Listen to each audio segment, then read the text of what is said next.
남쪽 이스라엘이 바벨론에 의하여 패망당하기 전 유대의 마지막 왕이 시드기야입니다. 우리는 알 수 있듯이 바벨론 하면 당시에 존재했던 나라이기도 하지만 또 계시록 말씀을 통해서도 알 수 있듯이 이 바벨론은 사단의 세력이고 마지막 하나님이 세상을 심판할 때 도구로 쓰임받다가 불 속에 들어갈 운명에 처해 있는 그런 세력을 바벨론이라고 합니다. 유다 나라가 바벨론에 망했다고 하는 말은 마지막 심판과 결부해서 생각해 볼 수 있는 말씀입니다. 그때 마지막 왕이 시드기야인데 이 시드기야 왕은 하나님을 두려워하지 않는 악한 왕이었습니다. 예레미야는 하나님의 말씀을 받아서 증거하는데 그 말씀을 듣는 백성들과 선지자들, 왕, 모든 사람들이 좀 거북했습니다. 초지일관 바벨론에 의한 심판이 있다는 말씀을 아예 1장부터 시작해서 계속 52장 끝날 때까지 전했기 때문입니다. 그 말을 전한 이 예레미야는 핍박도 많이 받았습니다. 오늘 말씀해 보니까 시드기야 왕은 예레미야가 전한 그 말씀 때문에 그걸 이유로 해서 시대 뜰에 가두어 두었습니다. 약간의 자유는 주었지만 그 시대 뜰에 가두어 버렸습니다. 오늘 1절 읽었던 말씀 가운데는 이미 그땐 시드기야가 10년째 왕을 하고 있었으니까 11년째 함락이 되거든요. 약 1년 정도 남지 않은 그 기간에 바벨론 군대가 예루살렘 성 주변을 다 싸고 있었습니다. 결국은 망하죠. 유대 나라의 끝이 왔습니다. 심판의 때가 온 것입니다. 그때 하나님의 말씀이 예레미야에게 임합니다. 그때 이제 이스라엘은 망해서 없어질 것이에요. 바벨론이 통치하게 될 것입니다. 그리고 그때 하나님의 말씀이 예레미야에게 임하기를 너는 너의 사촌 숙부의 아들이니까 사촌이거든. 하나멜이라고 하는 사람이 사촌이잖아요. 그 사촌이 너에게 땅을 사라고 올 것이다. 그러면 너는 그 땅을 사라. 이렇게 말씀하는 거예요. 하나님의 말씀을 듣고 있었는데 잠시 후에 그 하나멜이 왔습니다. 그 땅을 사라고 하는 거예요. 하나님께서 보내셨구나. 하나님 말씀에 순종하여 그 땅을 사는데 은 17세겔. 이 은 17세겔인데 한 세겔이 정확하게 이거를 알 수는 없지만 약 11g 정도 된다. 이렇게 말하기도 합니다. 고고학자들에 의하면. 정확히 알 수는 없고 11g 해도 얼마 안 되는 거죠. 17세겔이라면 그렇게 많은 양은 아닙니다. 그걸 주고 그 땅을 샀습니다.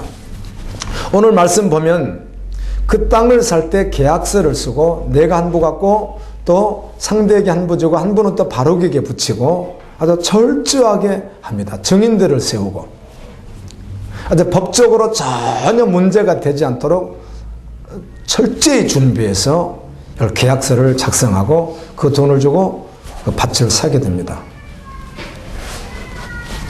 다 순종한 후에 오늘 우리가 읽지 않았지만 16절부터 26절까지 읽어보게 되면 다 순종하고 난 후에 예레미야가 하나님께 기도하는 내용이 있습니다. 무슨 기도를 하는가 하면 하나님은 전능하십니다. 하나님은 애굽에서 이스라엘을 구출을 하셨습니다. 하나님은 못할 것이 없으십니다. 하나님은 다 진리십니다. 이렇게 기도를 계속해요.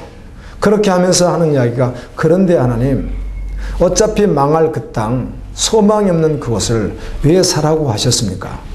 제 마음이 슬픕니다. 이렇게 기도를 해요.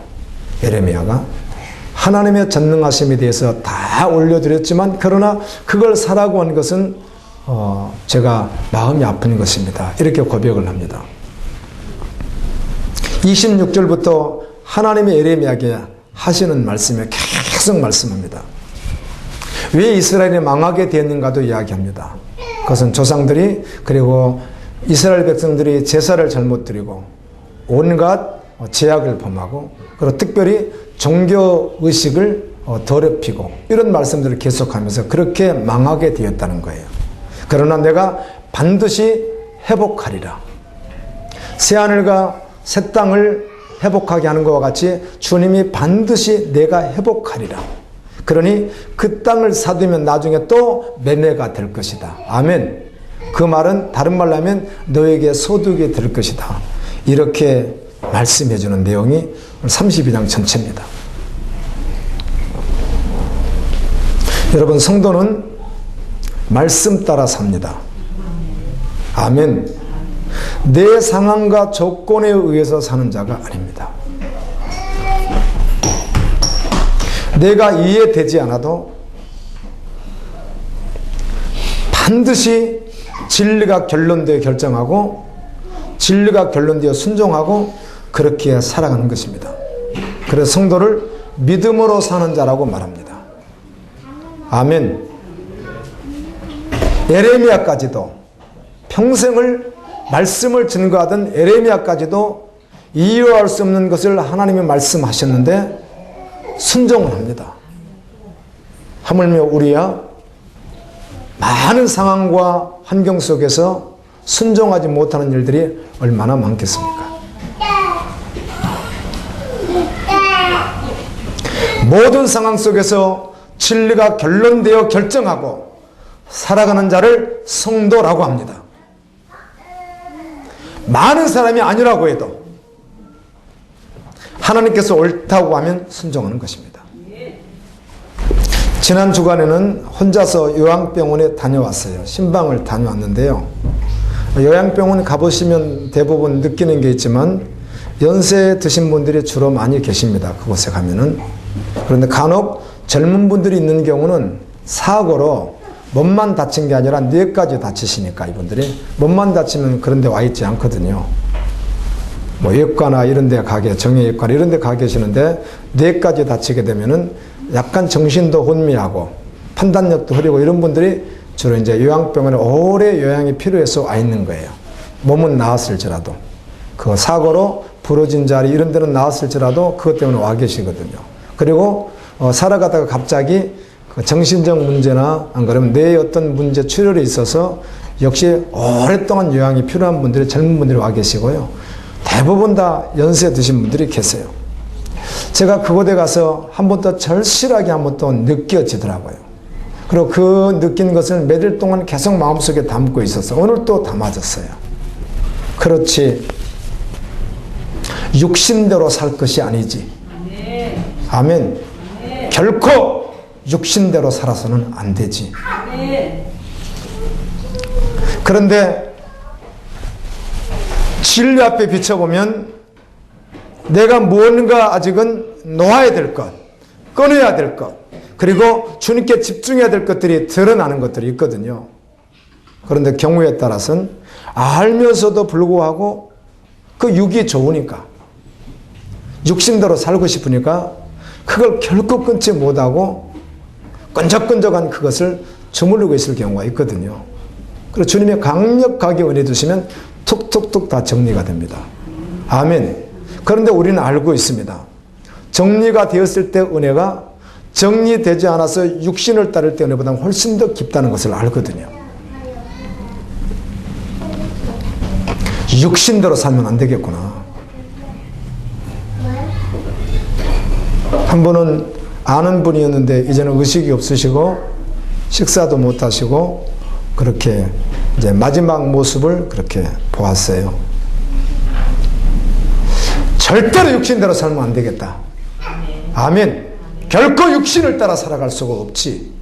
이런 생각들을 정말 주님이 계속해서 곰씹게 하면서 오늘까지도 지금 몇 일이 지났는데도 마음에 떠나질 않는 거예요. 그게. 참 놀라운 사실은 우리가 저도 저희 모친이 살아계실 때 마지막에 그 아주 초췌한 모습으로 돌아가시긴 했지만 우리 부모님이니까 그렇게 느껴지지 않아요. 그냥 우리 부모님으로만 느껴지죠. 아무리 초췌하셔도. 그런데 오해하지 말고 그런 느낀대로 말씀드린다면 제가 간혹 목회자다 보니까 갈 기회들이 있잖아요. 가서 보면 연세가 90, 80세 넘으신 분들, 할머니, 할아버지들 요양원에 계신 분들을 보면요. 그렇게 초라할 수가 없어요. 어떻게 한평생을 살아온 인생의 마지막 모습이 저렇게 될 수가 있는가. 의사소통도 잘 안 되는 것 같고 몸도 모든 모습이 그렇게 소망이 없을 수가 없어요. 그게 인간이에요. 아멘. 그래서 하나님은 처음부터 우리에게 소망을 하늘에 두라고 하셨어요. 그걸 뻔히 알면서도 우리가 여전히 타협하면서 그냥 적당히 살아가더라고요. 자, 끔찍했어요. 그 모습이. 저를 보니까 정말 문둥병자와 같이. 내이기 성경엔 병에 대해서 하나님이 제사장에게 진단하게 하고 병을 말할 때는 수많은 병 가운데 딱 두 가지밖에 말씀하지 않습니다.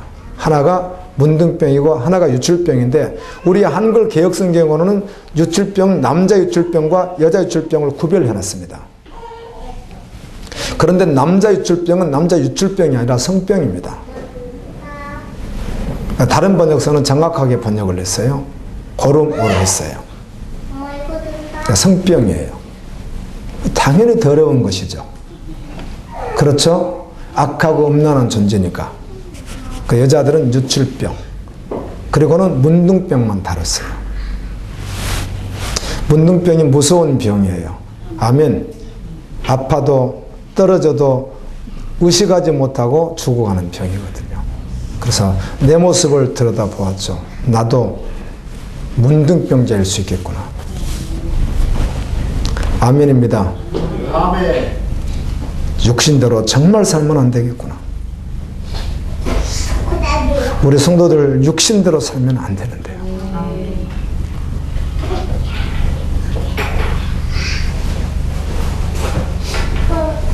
정말 완전히 1%도 남김없이, 아멘, 존재가 1%도 남김없이 오직 주님이어야 합니다. 아멘입니다. 1%를 허용하면 안 되거든요.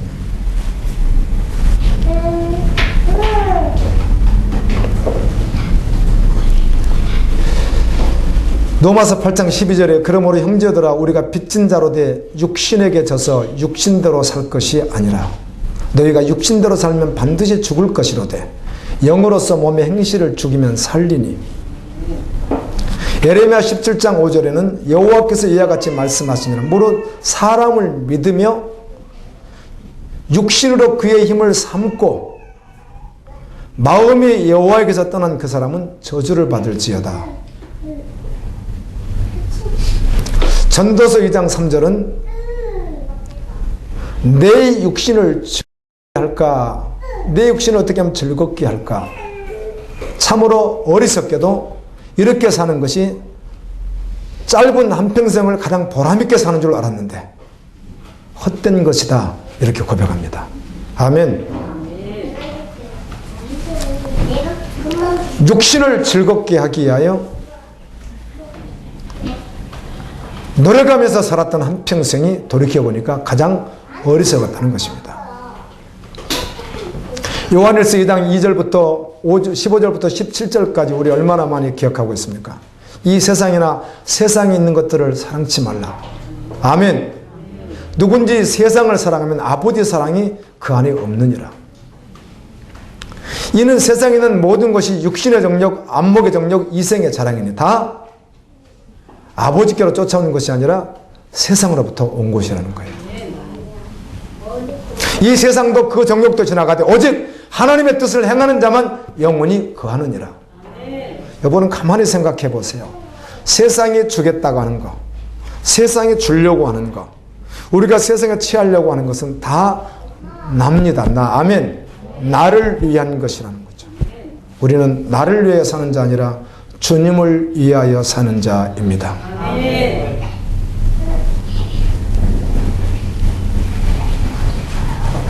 예수님에게 사단이 찾아와서 경배하면 떡을 주겠다. 밥을 주겠다. 경배하면 명예를 주겠다. 경배하면 천하를 주겠다. 이렇게 했습니다. 예수님 신명기 말씀으로 물리쳤습니다. 아멘입니다. 서울을 다 준다고 해도 지옥 간다면 선택하는 것 아닙니다. 아멘. 아멘. 금요철에는 자주 못 보던 분이 오셨어요. 그런데 보자마자 감동이 일어나서 말씀 전하기 전에 멘트했어요. 내려놓고 주를 따르시오. 그 말하면 다시 도망갈지 몰라도 동일하게 그렇게 전했어요. 내려놓고 주를 따르시오. 그런데 보통 우리는 그렇게 살아왔을 수 있고 이제는 그렇게 살아서는 안 됩니다. 많은 교인들이 사회에 나가서 서울을 다 주는 것이 아니라 조그마한 거 하나 준다고 해도 몸 팔고 마음 팔고 다 팔아버립니다. 사단에게 완전히 속아서 몸도 팔고 마음도 팔고 다 팔아버려요. 아주 끔찍한 시대에 살고 있습니다.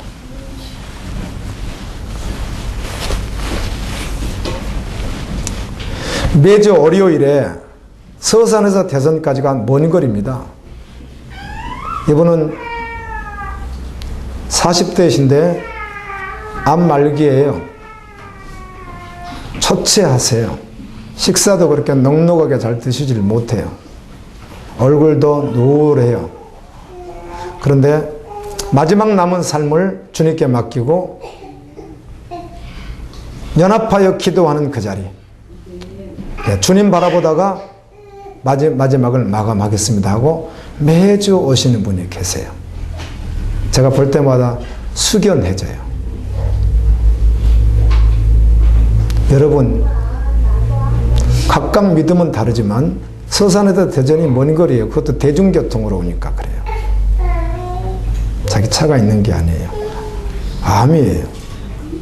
힘을 못 써요. 몸이 많이 말랐어요. 그런데 그 자리에 그렇게 있는 것이, 아멘. 그 어느 곳에 있는 것보다도 본인에게는 위로가 되는 것 같아요. 마지막 연합하여 기도하다가 주님 나라가는 것이 소망되어서 오시는 분이 계시더라고요. 성도는 영원한 소망을 가지고 사는 자입니다. 새하늘과 새 땅을 소망하는 자가 성도예요. 거룩한 성서 예루살렘을 사모하면서 삽니다. 아멘입니다. 변하지 않습니다. 그래서 고린도전서 9장 27절에 바울이 이렇게 고백합니다. 내가 내 몸을 쳐서 주님께 복종시킨다는 거예요. 욕심이 진리로 결론 내리지 못하도록 방해하기 때문에 육신을 쳐서 복종시켜 진리가 결론되어 그날까지 걸어간다는 거예요. 성도들의 고백인 것입니다. 말씀을 마치면 오주여 내 삶을 깨뜨립니다 찬양을 한번 부를 텐데요. 마지막 가사 가운데 보면 이런 가사가 있습니다. 한 방울도 남김없이 누구에게 다 쏟겠다? 주님에게 쏟겠습니다. 이런 고백이 있습니다. 참으로 행복한 사람입니다. 가장 존귀한 사람입니다. 세상 소리를 들으면 불안해져요. 여러분, 우리는 진리에 의해서 반응하는 사람이에요. 환경에 반응하는 자가 아니에요. 노후 문제로 인해서 일본과 한국의 차이가 있다, 이런 게 있더라고요. 이걸 보면 복음이 없든지 믿음이 없는 사람들은 가슴이 덜컹할 것 같아요. 그 차이점이 뭔가 하면 일본은 보통 은퇴하고 난 후에 기본적으로 3억 이상씩, 뭐 다는 아니겠으나 보편적으로 3억 이상씩을 가지고 있다는 거예요. 그런데 이게 몇 년이 지나면 줄어들지 않고 1억이 더 는대요. 어떤 통계가 그래요. 일본 사람들이 좀 다르대요. 노후인데 줄어들어야 되는데 1억이 늘었으니까 얼마나 좋아. 그런데 한국은 그렇지가 않대요. 노후 준비가 너무 많이 안 돼 있대요.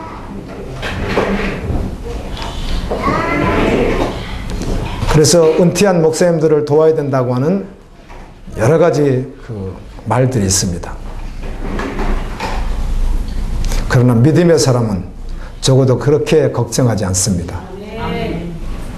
언제 어느 장소에서 어떻게 있다가 우리가 주님께 부름받을지 아무도 몰라요. 그래서 예수님이면 충분한 거예요. 주님이 하실 것을 믿는 거예요. 그럼 믿음으로 사는 거예요.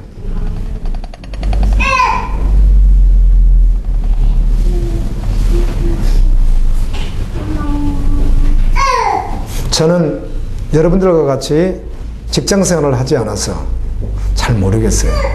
그런데 아마 직장 생활을 한다든지 어떤 회사에 다니게 된다면 끊임없이 듣는 말이 세상 소리일 거예요. 그게 틀리다 맞다 그런 개념으로 말씀드리는 것이 아니라 우리는 진리로 살아가는 자들이에요. 아멘. 복음으로 살아가는 자들이라고요. 천국을 소망하기 때문에 그래요.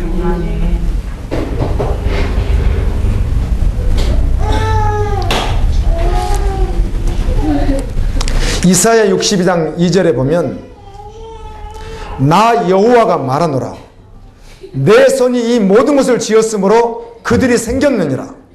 무릇 마음이 가난하고 심령에 통회하며 내 말을 듣고 떠는 그 사람을 내가 영원히 돌보리라. 아멘. 아멘. 아멘. 마음이 가난하고 심령에 통회하며 정말 회개하며 하느님 말씀을 듣고 떠는 자 그들을 내가 영원히 보호하리라. 아멘. 이 말씀이 삶 속에서 어떻단 말인가? 아멘. 공부하는 사람, 운동하는 사람, 직장생활하는 사람, 이 사람들에게 어떻게 적용해야 된다는 말인가? 일일이 설명하지 않아도 믿음의 사람은 무슨 말인지 알아요. 아멘. 아멘. 십자가의 복음을 받고 살아가는 사람은 주님을 깨달은 신분은 이 말이 무슨 말인지 그냥 안다고요. 아멘. 무엇이 심령이 가난한지, 상황과 환경과 조건 속에서 주님 아니면 안 되겠습니다. 아멘. 나의 소망은 주님입니다. 정말 간절한 마음이 가난한 심령이에요. 그리고 자신을 보면 소망이 없거든요. 그때 통해 자복하며 주님의 긍휼을 구하는 자, 그리고 하나님 말씀하시면 두렵고 떠는 자, 내가 그들을 영원히 내가 보호하리라. 그 말씀이 무슨 말씀인지 안다고요. 설명하자라도 알아요. 우리는 모든 말씀이 예수 그리스도의 말씀이지만 복음서를 통하여 예수님의 설교를 듣게 됩니다. 예수님의 설교는 너무 또렷해요. 완전해요. 그리고 주제가 항상 있는데 주제는 언제나 동일해요. 말씀하지 않아도 여러분 이미 짐작해요. 우리가 주제 설교라는 것은 사랑, 믿음, 전도, 긍휼, 봉사 뭐 여러 가지 주제로 할 수 있겠으나 예수님은 주제가 정확하게 하나예요. 언제나 동일해요. 하나님의 나라였습니다. 하나님의 나라. 마태복음 4장 17절도 이때부터 예수께서 비로소 전파하여 가라사대 회개하라 천국이 가까웠느니라. 누가복음 4장 33절에서도 하나님의 나라 복음을 전하게 하여 내가 왔노라고 말씀합니다. 마태복음 24장 14절은 그러므로 이 천국 복음이 모든 민족에게 증언되게 하여 온 세상에 전파되리니 그제야 끝이 오리라. 처음과 끝이 하나님의 나라입니다.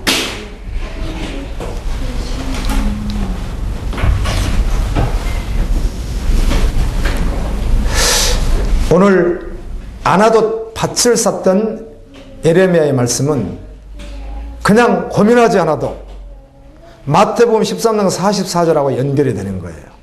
아멘입니다. 고민하지 않아도 금방 떠올라요. 복음이기 때문에 그래요. 천국은 예수님 이렇게 말합니다. 하나님의 나라는 마치 밭에 감춘 보와 같으니 아멘. 사람이 이를 발견한 후에 아멘 즉시 기쁨으로 돌아가서 자기의 모든 것을 다 팔아 그 밭을 사느니라고 해요. 여러분 다 팔합니다. 완전히 다 팔아버립니다. 그래서 100%라는 거예요. 존재가 1%도 남으면 안 되는 거예요. 하나님 나라를 얻는데 1%를 남기지 않습니다.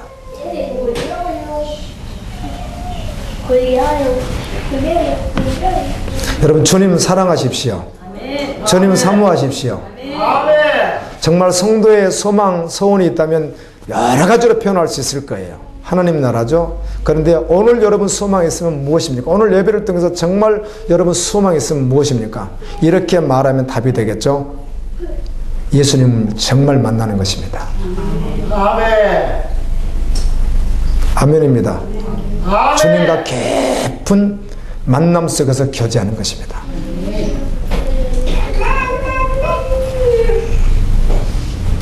그래서 그분을 만나는데 방해되는 것들 주님이 가르쳐 주시면 믿음으로 자신의 육을 복종시키는 사람이 되어야 합니다. 아멘.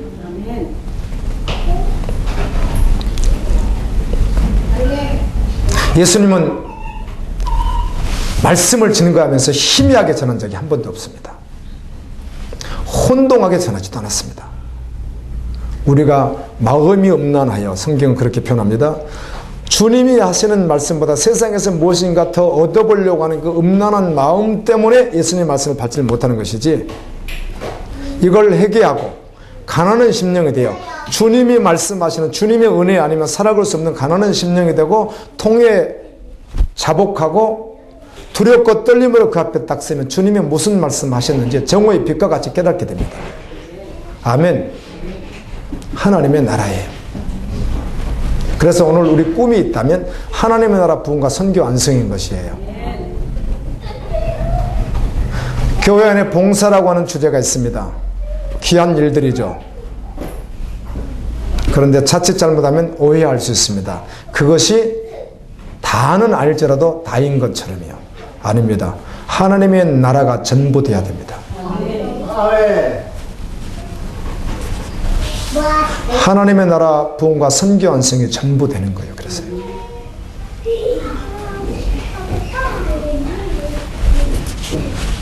지성소에 함부로 들어가지 못했습니다.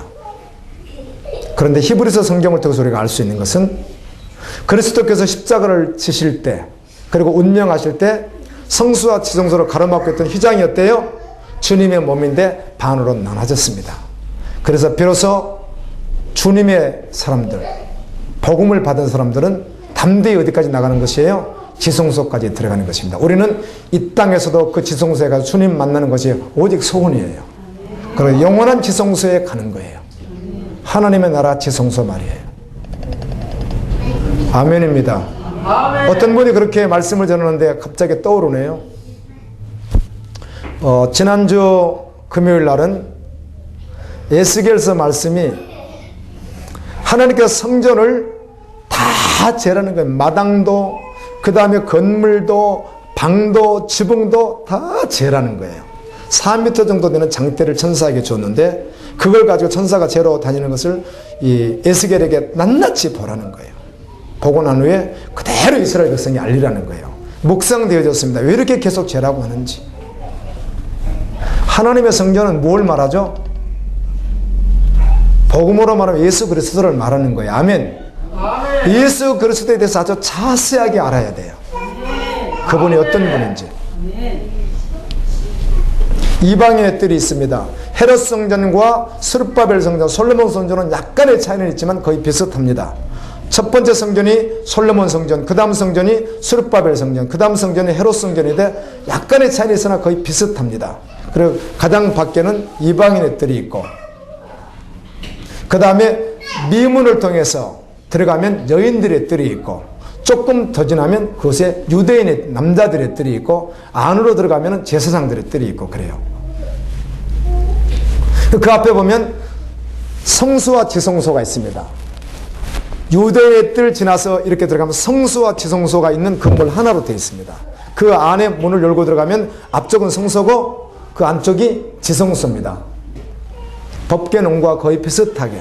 그리고 성소에 들어가기 전에 번제단이 있고 그 앞에 바다라고 하는 물두명 손 씻는 게 있습니다. 그 말은 예수 그리스도와 함께 어때요? 죽고 아멘 씻음 받은 자라는 거예요. 지성소로 들어가는 것입니다. 성소로. 할렐루야. 그리스도를 통하고 들어가지 않는 자는 다 강도요 도둑이거든요.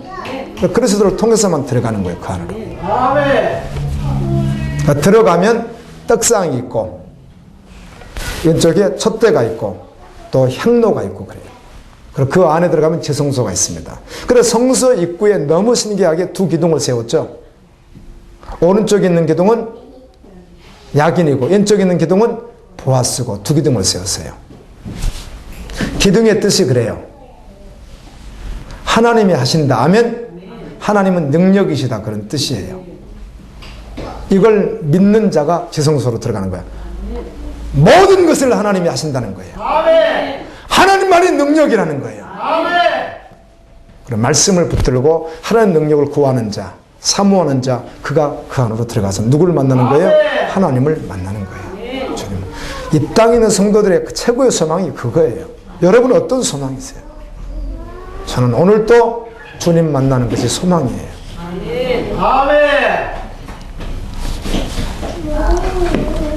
이 감추인 보화에 대해서 예수님이 자기 것을 다 팔아서 그걸 샀다고 말씀할 때 이 말을 듣던 유대 지역의 모든 사람들은 금방 이해했습니다.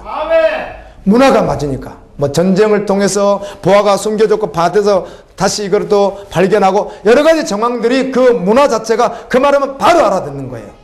우리나라도 어떤 문화를 말하면 한국 사람들이 바로 알아듣는 것과 같이 당시 말을 듣던 사람들은 오해하지 않습니다. 그 말이 무슨 말인지 다 알아듣습니다. 그런데 알아는 듣는데 믿음으로 결부하지는 않는 것이죠. 알아듣고 따랐던 주의 종들이 있습니다. 아멘. 예수님의 그 말씀을 받고 전제되어 따라가는 자들이 있는 거예요. 그래서 자신이 완전히 어때요? 스케줄이 바뀌는 거예요. 대가지불을 하는 거예요. 그냥 주님 따라가는 거예요. 그날까지. 생명대에서 따라가는 거예요.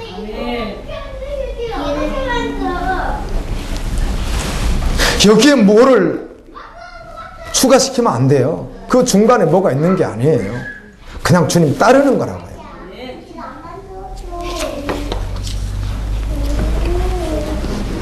성도는 대강 생각하지 않습니다. 아멘.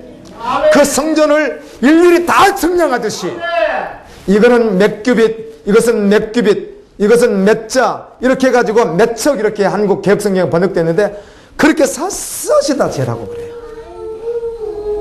여러분 믿음의 사람은 예수님을 대충 생각해서는 안 됩니다. 하나님 나라를 대충 생각하지 않습니다. 그의 삶의 전부예요. 아멘. 정말 주님만 따르고 싶은데 따르지 못하게 하는 그런 요소들이 오늘 주님의 은혜로 아멘입니다.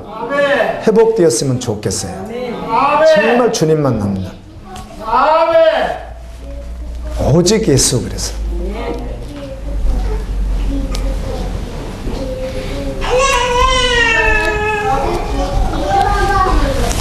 교회 차에 그 이렇게 붙인 거 이렇게 보면 붙여져 있잖아요. 뭐라고 막 쓸 수 있는데 별것 아닌데 한번 생각해 봤습니다. 계속 붙이고 다닐 텐데 그냥 갈보리 교라고만 쓸까? 그다음 뭐라고 하나를 쓸까? 계속 고민해 봤어요. 그랬더니 이렇게 써놓으면 이쪽이 걸리고 이렇게 쓰면 이쪽이 걸리고 여러분 뭐 그런 게 있어요. 저한테는요. 오해할 것 같고. 그런데 어떻게 쓰면 모든 사람에게 모든 집회에서 어디서든지 오해하지 않을까? 그런 생각을 제가 했어요. 그러다가 주지하고 어떻게 또 맞아 떨어졌어요. 그렇죠? 오직 예수 그리스도 그렇게 써서 붙였더니 완성인 거예요. 그렇죠. 오직 예수 그리스도죠. 제 마음에 그런 중심이 있었습니다. 오직 예수 그리스도지. 여러분 자다 일어나서 벌떡 일어나면 천국 생각하십시오. 예수님 묵상하십시오. 모든 상황 속에서 예수님 묵상하십시오. 하나님 나라 생각하십시오. 여러분 예수님이 이렇게 말해요. 넌 나 따르려면은 네가 원하는 것 정말 다 포기하고 100% 포기하고 따르라고 하는데 예수님이 어떤 분이세요? 예수님은 우리에게 가장 좋은 것을 주시는 분이에요. 이 땅 그 누구도 줄 수 없는 그것을요. 최고예요. 여러분 당장 내 자녀만 생각해도요. 여러분 생각해 보세요. 우리가 자녀만 생각해도 그 사랑스러운 그 자녀에게 가장 좋은 것 주고 싶죠. 주님은 예수 그리스도는요. 우리가 알지도 못하는 생각지도 못했던 꿈에도 생각지도 못하는 가장 존귀한 것을 주시는 분이에요. 그래서 너 다 나 따르려면 너 다 내려놓고 정말 100% 다 내리고 따르면 너에게 가장 좋은 거 준다고 약속하신 분 주님이에요. 이걸 믿는 사람은 신뢰하는 사람은 정말 그렇게 따라갑니다. 아멘. 그렇게 따라가는 길에서 정말 그 전부돼서 계속 걸어가다가 잠깐 엎어지면 예수님께로 탁 엎어지는 거예요. 그렇게 계속 달려가다가 잠깐 내가 삐끗하면 예수님께 엎어지는 거라고요. 전제가 출발을 하지 않았으면 출발해야 돼요. 100%에 100%, 1%가 있으면 안 되는 거예요. 전제가 100%로 따라가다가 연약해서 엎어지면 주님께 엎어지는 거예요. 이게 하나님의 사람이에요. 오늘도 내일도 모레도 세상에 가서 소리를 들어보십시오. 세상 강사들의 소리를 들어보십시오. 복음인가? 그 삶에 유익이 있고 없고를 떠나서 복음은 그런 게 아니에요. 아멘.